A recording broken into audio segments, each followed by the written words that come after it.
Marvel की एकमात्र film जिसमें चीनी मूल के अभिनेता ने मुख्य भूमिका निभाई, लियांग चाओवेई ने सम्राट की भव्यता को प्रभावशाली ढंग से दर्शाया। क्योंकि उन्हें पवित्र हथियार 10 अंगूठियों 10 रिंग्स का समर्थन मिला था, इसलिए वे न केवल देवताओं से भी ऊपर उठ गए बल्कि उन्हें अमृतत्व भी प्राप्त हुआ। इसलिए 1000 से अधिक वर्षों की आयु के बावजूद उनका चेहरा एक युवा व्यक्ति जैसा दिखता था।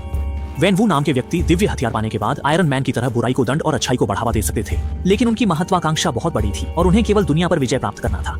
हजारों दुश्मन सैनिकों का सामना करते हुए भी वेन वू आसानी से उनसे निपट सकते थे। फिर वे सीधे दुश्मन के ठिकाने में घुस गए और कई दसियों मीटर मोटी दीवारों को उन्होंने आसानी से तोड़ दिया। इसके बाद बिना किसी सैनिक के नुकसान के उन्होंने दुश्मन के किले पर कब्जा कर लिया और उनकी 10 रिंग्स सेना अजेय और बहादुर थी। वेन वू के प्रत्यक्ष नेतृत्व में उन्होंने अपनी अत्यधिक शक्ति का उपयोग करके दुनिया भर की संपत्ति लूट ली और 10 रिंग्स सेना के प्रभाव में कुछ ऐतिहासिक घटनाओं की दिशा भी बदल गई। लेकिन वेन वू इससे संतुष्ट नहीं थे। एक दिन उन्होंने एक प्राचीन पांडुलिपि में टारो नामक एक स्थान के बारे में पता लगाया जो लंबे समय से दुनिया से अलग थलग था। वहाँ न केवल कुछ प्राचीन दिव्य जानवर थे बल्कि असीमित धन और शक्तिशाली जादू भी था। इसलिए इस रहस्यमय स्थान को जल्द खोजने के लिए वेन वू तुरंत अपने अनुयायियों के साथ मानचित्र के गहरे भाग में चले गए। लेकिन जैसे जैसे वे आगे बढ़ते गए उन्होंने पाया कि बांस के जंगल में जैसे जीवन था और वह लगातार अपना आकार बदल रहा था। किसी के प्रतिक्रिया देने से पहले उनकी कार नियंत्रण खो बैठी और चट्टान से नीचे गिर गई, लेकिन वेन वू ने समय पर कार की खिड़की तोड़कर अपनी जान बचा ली। फिर वे बांस के जंगल से गुजरे और एक रहस्यमयी महिला से मिले। वेन वू उससे टालो गांव के बारे में पूछना चाहते थे, लेकिन उसने बिना कुछ कहे उन्हें अपने कबीले से बाहर निकलने को कहा। इसलिए अगले ही पल उन्होंने अपनी शक्ति का उपयोग कर 10 रिंग्स की ताकत दिखाने की तैयारी की, लेकिन महिला ने इसे तिरस्कार पूर्वक देखा। बस इतना ही, वेन वू ने क्रोध में मुक्का मारा और तुरंत आगे बढ़ गया। हालांकि उनका हर हमला शक्तिशाली था, महिला ने उन्हें आसानी से विफल कर दिया। फिर उसने अपनी टोपी फेंक दी और अपना असली चेहरा दिखाया। जब उसने ताइची से आसपास के पत्तों को उड़ाया, वेन वू ने भी विनम्र न रहने का निर्णय लिया। उसने पूरी ताकत से हमला किया और दोनों के बीच बराबरी की लड़ाई हुई। फिर 10 रिंग्स से थ्रोइंग डार्ट्स बनाए। लड़ाई के दौरान उनके बीच प्यार पनपने लगा, लेकिन वेन वू के लिए आश्चर्य की बात यह थी कि वह महिला 10 रिंग्स की शक्ति को बदल सकती थी और अंत में इसे अपने लिए इस्तेमाल कर सकती थी। इसके बाद अपने प्यार के साथ रहने के लिए उसने अपने परिवार के विरोध के बावजूद टालो छोड़ दिया। जॉन वेन वू ने भी अभूतपूर्व रूप से 10 रिंग्स को त्याग दिया और महिला के साथ एक सामान्य जीवन जीने लगे। उन्होंने पहले एक बेटे को जन्म दिया जिसका नाम शू शांगची रखा। 2 साल बाद उन्होंने एक बेटी को जन्म दिया जिसका नाम शू शियालिंग रखा। उन्होंने सोचा था कि वे तीनों इस तरह से खुशी से अपना जीवन बिताएंगे, लेकिन उसी रात जब वेन वू पहाड़ पर लकड़ी काटने जा रहे थे, उनके पुराने दुश्मन अचानक रास्ते में मिल गए। बच्चों को सुरक्षित निकालने के लिए महिला ने उन्हें रोकने के लिए अपनी आखिरी शक्ति का उपयोग करने का फैसला किया, लेकिन टालो छोड़ने से उसकी जादुई शक्तियां पहले ही गायब हो चुकी थीं। जब वेन वू घर लौटे तो उन्होंने पाया कि उनकी पत्नी पहले ही मर चुकी थी और उनकी आंखें बदले की भावना से भर गईं। अपनी पत्नी का बदला लेने के लिए वेन वू ने पवित्र 10 रिंग्स को फिर से अपनाया। सुराग का पालन करते हुए वे जल्द ही दुश्मन के साथियों को ढूंढ निकाले। वे चाहते थे कि शांगची अपनी आंखों से देखे कि उनके परिवार के साथ छेड़छाड़ का क्या परिणाम होगा। अपने पिता को, जो कभी सौम्य थे, इतना क्रूर बनते देखकर शांगची सांस भी नहीं ले पा रहा था और वेन वू ने भी अपनी प्रतिक्रिया व्यक्त की। इसके बाद अपनी पत्नी के असली हथियारे को खोजने के लिए उन्होंने दिन रात शांगची को प्रशिक्षित किया। चाहे वह तलवारें, भाले या अन्य हथियार हों, ये घातक उपकरण शांगची के पूरे बचपन में मौजूद थे।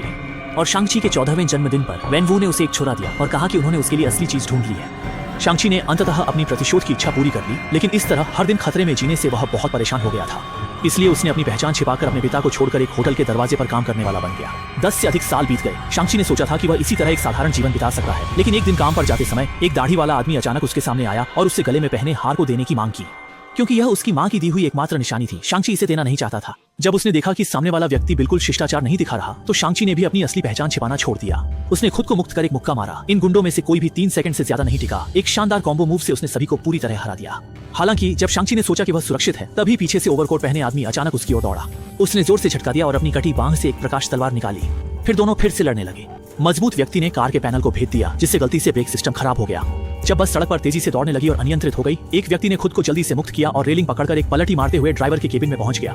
उसने कार को नियंत्रित कर बाधाओं से बचाया, पर तभी वह ताकतवर आदमी फिर उसके पीछे आ गया। संकट के समय केटी ने फ्लेम थ्रोअर से उसे बेहोश कर दिया, फिर स्टीयरिंग व्हील संभालकर अनियंत्रित वाहन को काबू किया, जबकि शांगची हमलों से बचता रहा।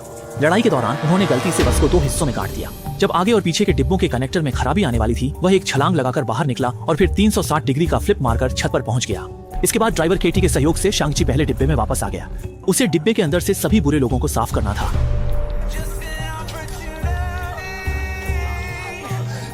जल्द ही वाहन में केवल एक मजबूत व्यक्ति बचा। शांगची ने तुरंत अपने शरीर से उसे दबा दिया और फिर जैसे ही यात्री आगे के डिब्बे में चले गए, उसने अपने पैरों से धक्का देकर एक चरम निकल हत्या पूरी की। लेकिन आधी बस के धीमी न होने का कोई मतलब नहीं था, इसलिए केटी ने मजबूरी में सड़क किनारे खड़ी लग्जरी कारों की ओर देखा, फिर एक्सीलेटर दबाकर एक के बाद एक 5 कारों को टक्कर मार दी।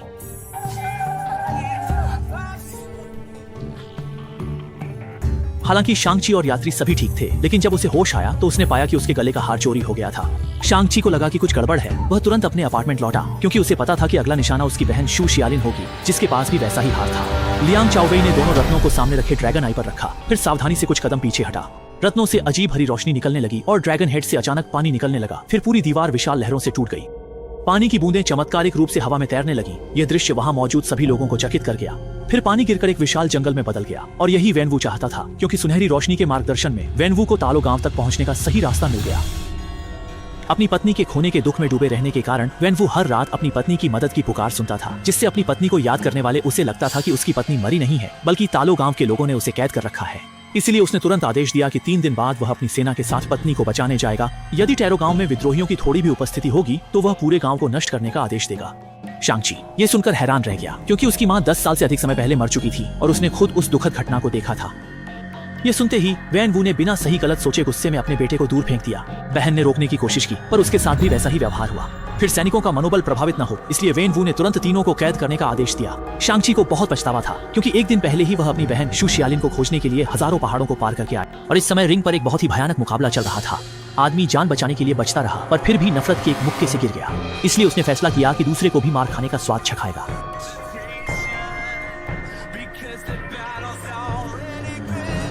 लाओ वांग सफलतापूर्वक जीत गए और सभी की जयकारें जीत ली। जब शांग-ची की बारी आई तो प्रबंधक ने उसे बहकाया। फिर उसने अपनी शर्ट उतारी और धीरे धीरे रिंग पर चढ़ गया।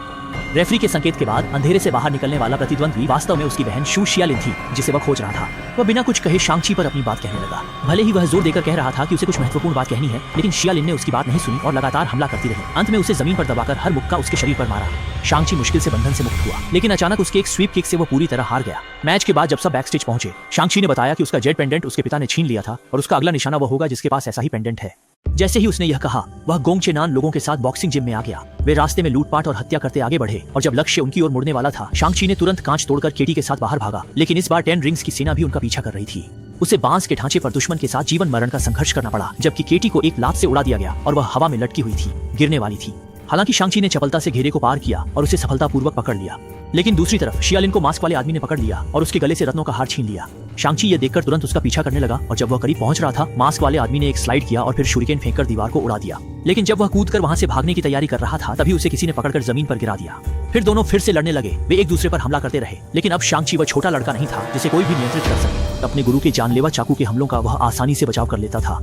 फिर उसने उसकी बांह पकड़ी और उसे पटक दिया। हालांकि जब शांग-ची मास्क वाले आदमी को चाकू से मारने वाला था, वेनवू समय पर पहुंचे और 10 अंगूठियों से उन्हें अलग कर दिया। अपने पिता के आने पर शांग-ची तुरंत शांत हो गया, क्योंकि वह जानता था कि अपने चरम पर वेनवू कितने भयानक हो सकते हैं। इस तरह सभी को अड्डे के अंदर ले जाया गया और वेनवू ने डिनर टेबल पर अपने मिशन के बारे में बताया। दरअसल कई सालों से वह हर रात अपनी पत्नी की मदद की पुकार सुनता था, इसलिए बहुत सोच विचार के बाद वेनवू का मानना था कि उसकी पत्नी वास्तव में मरी नहीं थी, बल्कि उसे तालो गांव के लोगों ने कैद कर लिया था। पिता की बात सुनकर शांग-ची ने अपनी भावनाएं व्यक्त की। वह द्वार के पीछे से आपसे बात नहीं कर रही है, वह हमारे लिए कोई सुराग नहीं छोड़ रही है। इसलिए वेनवू ने गुस्से में तीनों को कालकोठरी में डाल दिया। इसी तरह ट्रेवर नामक एक बूढ़े आदमी के साथ भी हुआ। उसे नहीं पता था कि वह कितने समय से कैद था। हालांकि जब सभी लोग यह चर्चा कर रहे थे कि आगे क्या करना है, एक अजीब प्राणी अचानक आया और वह शान हाई जिंग का दिव्य जानवर दी जियांग था। लंबे समय तक साथ रहने के कारण बूढ़ा आदमी न केवल दी जियांग की भाषा समझ सकता था, बल्कि बातचीत के दौरान उसने यह भी पता लगाया कि वह वास्तव में तालो से आया था। इसलिए जल्द से जल्द अपने घर लौटने के लिए उसने कहा कि वह सभी को टारो गांव ले जा सकता है। और इसी समय शालिन ने भूमिगत गैरेज का प्रवेश द्वार भी ढूंढ लिया था। इसके बाद उन्होंने तुरंत एक कार चुराई और 10 रिंग्स की सेना से बचने के बाद वे आखिरकार इस अद्भुत बांस के जंगल में पहुंचे। जब केटी ने कार को भूल भुलैया के अंदर चलाया तो पीछे के बांस भी फिर से जीवित हो गए और खतरा आता देख वह केवल गैस पेडल को दबा सकती थी और पागलों की तरह मुड़ती रही। अच्छा हुआ कि दीजियांग के पहले से निर्देशन के साथ वे आखिरी सेकंड में भूल भुलैया से बाहर निकल पाए। फिर झरने से होकर वे इस स्वर्ग जैसी जगह पर पहुंचे। आकाश में आग का फीनिक्स उड़ रहा है, जमीन पर 9 पूंछ वाली लोमड़ी दौड़ रही है और प्राचीन दिव्य जानवर किलिन भी यहाँ मौजूद। उन्होंने गांव के जनजाति प्रमुख को ढूंढ लिया और संयोग से ये व्यक्ति शांग-ची की छोटी मौसी थी। मामले की पूरी जानकारी प्राप्त करने के बाद उसने तुरंत सभी ग्रामीणों को सतर्क रहने का आदेश दिया और फिर उनके लिए दयालुतापूर्वक ड्रैगन स्केल सूट तैयार किया। इसके बाद शालिंग ने अपने फेंकने वाले चाकू के साथ पूरी सटीकता हासिल की, जबकि शांग-ची ने अपनी मौसी के मार्गदर्शन में अपनी मां द्वारा वेनवू को हराने के लिए प्रयोग की गई ताई ची शक्ति पर महारत पा ली। लेकिन घमंड करने का मौका भी नहीं मिला कि मौसी ने अपनी बाहें फैलाकर गोल आकार बनाया और जमीन पर पड़े बांस के पत्ते हिलने लगे। शांग-ची ने सही समय पर छलांग लगाई, पर अनजाने में ताई ची शक्ति से आसानी से उड़ा दिया गया। अगले दिन वेनवू भी वादे के अनुसार वहां पहुंचा। दोनों पक्षों को युद्ध की तैयारी करते देखकर यह अपरिहार्य महायुद्ध अंततः शुरू हो गया। लियांग चाओवई को इतना गुस्सा कभी नहीं देखा था। बच्चे, मुझसे बात करते वक्त अदब से पेश आओ। मैंने तुम्हारे खाए चावल से ज्यादा नमक खाया है। वह इतना अभिमानी इसलिए था क्योंकि वह 1000 साल से अधिक समय से जीवित था। इस बार उसका मुख्य उद्देश्य जादुई जानवरों से भरे गांव में ड्रैगन गेट के पीछे अपनी पत्नी को बचाना था, क्योंकि अपनी पत्नी की मृत्यु के कई दशकों में वह हर रात उसकी मदद की पुकार सुनता था, जिसमें वह दावा करती थी कि वह मरी नहीं है बल्कि तालो गांव में कैद है। हालांकि उसके बेटे और बेटी ने उसे रोकने की कोशिश की थी, बताया था कि यह सोल ईटर्स का षड्यंत्र है, पर वेनवू ने ध्यान नहीं दिया। उसने शांग-ची और उनके साथियों को भी जेल में डाल दिया। फिर निर्देशों का पालन करते हुए इस अलग थलग रहस्यमय गांव पहुंचा। ग्रामीणों का जोरदार प्रतिरोध देखकर वेनवू ने बिना हिचकिचाहट अपने अनुयायियों को यहां तबाही मचाने का आदेश दिया। इसके बाद युद्ध छिड़ गया, लेकिन अच्छी तरह प्रशिक्षित 10 रिंग्स लीजन भी ग्रामीणों और जादुई जानवरों के सामूहिक हमले का सामना नहीं कर सका। वेनवू अभी भी लड़ाई में शामिल नहीं होना चाहता था, क्योंकि उसका लक्ष्य दूर का ड्रैगन गेट था। मुखौटा पहने आदमी ने बाहर आकर गांव के मुखिया को रोक लिया। शालिंग एक हाथ वाले आदमी से लड़ रही थी। अब केवल शांग-ची ही अपने पिता को रोक सकता था, लेकिन अपने बेटे को देखते ही वेनवू ने बिना कुछ कहे एक मुक्का मारा। खून के दबाव में शांग-ची बिल्कुल भी प्रतिद्वंद्वी नहीं था। अंत में एक हवाई किक से उसे जमीन पर पटक दिया। उठकर शांग-ची ने अपने पिता को रोकने की कोशिश की, लेकिन अगले ही पल वह अपने घुटने से जोरदार वार करके उसे उड़ा दिया, शांग-ची के होश संभालने से पहले ही। वेनवू ने फिर से उस पर हमला किया। अपनी पत्नी को बचाने की चाह में वह रिश्तों को भूल चुका था। भले ही प्रतिद्वंद्वी उसका अपना बेटा हो, वह पूरी ताकत से लड़ेगा।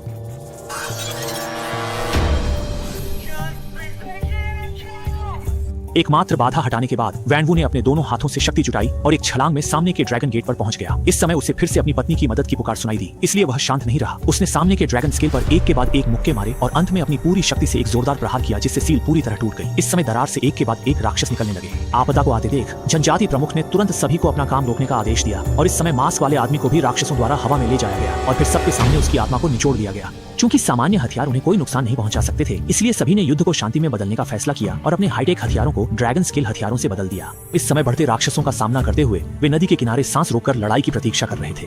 इसी समय झील के पानी में मौजूद शांग-ची मरा नहीं था, बल्कि उसकी माँ उसे एक मायावी दुनिया में ले गई थी। जब उसे होश आया तो बड़ी मात्रा में पानी के बुलबुले उसे झील की सतह की ओर धकेल रहे थे और रक्षक ड्रैगन पहले से ही चुपचाप उसके पीछे प्रकट हो गया था। अगले ही पल शांग-ची दिव्य ड्रैगन पर सवार होकर आकाश में उड़ गया। एक ही बार में अनगिनत राक्षसों को निगल लिया और गुआंगबो ने यह देखकर तुरंत तीर चलाने का आदेश दिया। एक पल में दृश्य अराजक हो गया। हालांकि उनकी लड़ाई की शक्ति ज्यादा मजबूत नहीं थी, लेकिन बढ़ते सोल ईटर्स का सामना करते हुए ड्रैगन की भी आंखें ढक गईं। अच्छा हुआ कि शालिंग ने सही समय पर अपने फेंकने वाले चाकू से उसकी मदद। जबकि दूसरी ओर दिजियांग को लगा कि मैंड्रिन युद्ध में दुर्भाग्य से मर गया, लेकिन अगले ही पल शांत रहो, मैं मरा नहीं हूँ, यह सिर्फ एक प्रदर्शन है, अब नीचे आओ और साथ दो। इसी बीच ड्रैगन शांग-ची को ड्रैगन गेट के सामने ले आया। वह आकाश से उतरा, वेनवू को एक धक्का दिया और फिर अपनी मां की तरह ताई ची मार्शल आर्ट का प्रदर्शन किया। हालांकि वेनवू के हर मुक्के में कठोरता और लचीलापन था, पर अंत में शांग-ची ने कम शक्ति से उन्हें आसानी से हरा दिया। निराश होकर उसे अपना अंतिम हथियार बिजली की 5 लगातार चाबुक का उपयोग करना पड़ा।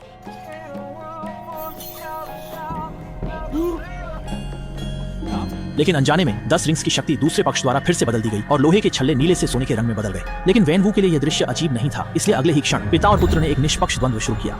जब भी वे टकराते थे, चमकदार चिंगारियां निकलती थीं। फिर दोनों ने अपनी एकाग्रता छोड़ दी और जंजीरों को मजबूती से एक साथ लपेट दिया। इसके बाद शांग-ची ने 10 रिंग्स का उपयोग कर छलांग लगाई और बावांग याटिंग नामक एक विशेष शक्तिशाली हमला किया। इस समय समान हथियारों के साथ दोनों पक्ष बराबर थे, इसलिए लड़ाई जल्दी खत्म करने के लिए वेनवू ने बाकी 5 रिंग्स का उपयोग कर लगातार हमला किया। जब शांग-ची अचानक प्रकट हुए लोहे के छल्लों से हवा में उछाल दिया गया, तो वेनवू ने लड़ाई खत्म करने के लिए अपना सबसे मजबूत हमला किया। हालांकि उसे उम्मीद नहीं थी कि उसके 1000 वर्षों से साथ रहे व्यक्तिगत हथियार शांग-ची द्वारा पूरी तरह बदल दिए जाएंगे। उसने अपने हाथों से गोल घुमाया, अपने सबसे शक्तिशाली हमले के लिए तैयार हुआ, लेकिन अपने थके हुए पिता को देखकर वह हमला नहीं कर सका।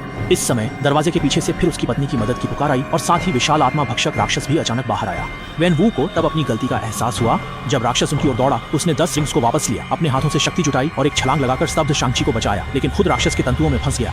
जब उसकी आत्मा उसके शरीर से निकलने वाली थी, संकट के क्षण में वेनवू ने अपने हाथ फैलाए, पवित्र 10 रिंग्स अपने बेटे शांग-ची को सौंप दिए और खुद अपनी पत्नी के साथ जाने का फैसला किया। इसके बाद राक्षस ने शांग-ची पर हमला करना चाहा। सौभाग्य से ड्रैगन समय पर पहुंच गया और फिर 2 विशालकाय प्राणी एक दूसरे से लड़ने लगे। आत्मा भक्षक राक्षस ने देखा कि वह मुकाबले में नहीं टिक पाएगा, इसलिए उसने गांव में जाकर आत्माएं खोजने की तैयारी की और शांग-ची ने ड्रैगन पर सवार होकर उसका पीछा किया। जब सामने वाला व्यक्ति तट पर गांव वालों पर हमला करने वाला था, तब दिव्य ड्रैगन ने लहरें उठाई, उभरती जलधारा का उपयोग कर उसे फंसा दिया। पर इस समय अनेक छोटे आत्मा भक्षक जीव कई आत्मा घोले लेकर आए। ऊर्जा को अवशोषित करने के बाद राक्षस तुरंत अपनी पूर्ण शक्ति में आ गया और इस समय ड्रैगन भी उसका मुकाबला नहीं कर सका। जब एकमात्र आशा की आत्मा भी निगली जाने वाली थी, अचानक एक तीर इस ओर आया। फिर गले को भेदते हुए राक्षस ने दर्द से दहाड़ मारी और ड्रैगन ने मौका देखकर अपनी जान बचाई।